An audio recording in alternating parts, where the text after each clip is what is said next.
বাচ্চারা, আজ তোমাদের শোনাবো একটি গল্প। গল্পের নাম হাতি আর পিঁপড়ে। অনেক দিন আগেকার কথা, জঙ্গলে একটা শক্তিশালী হাতি থাকতো। কিন্তু ও খুব অহংকারী ছিল এবং কাউকে সে পরোয়া করতো না। একদিন হাতি জঙ্গলে ঘুরে বেড়াচ্ছিল। হঠাৎ দেখতে পেল গাছের ডালে একটি টিয়া পাখি বসে আছে। হাতি তার ক্ষমতা জাহির করতে গাছটাকে ওখান থেকে উপড়ে ফেলল এবং টিয়া পাখিটি উড়ে গেল। হাতি তারপর প্রতিদিনের মতো আজও নদীর ধারে জল খেতে গেল।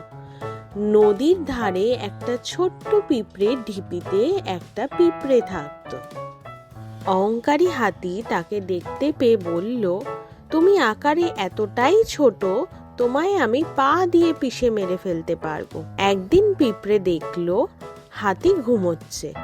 পিঁপড়ের মাথায় একটি বুদ্ধি এলো। ও ছুটে গিয়ে হাতির কাছে যায় এবং তাকে কামড়াতে থাকে। পিঁপড়ের কামড় খেয়ে হাতি ব্যথায় কাঁদতে লাগলো। হাতি তারপর পিঁপড়ের কাছে ক্ষমা চাইতে লাগলো এবং সেখান থেকে পালিয়ে গেল। তারপর থেকে সে আর কাউকে বিরক্ত করতো না। তাহলে বাচ্চারা, এখান থেকে আমরা বুঝলাম কেউ ছোট বা বড় বলে কিছুই হয় না।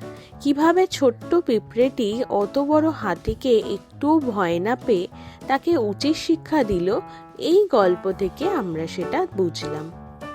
Thanks for watching the video. Please like, share and subscribe to my channel Idea Talkies.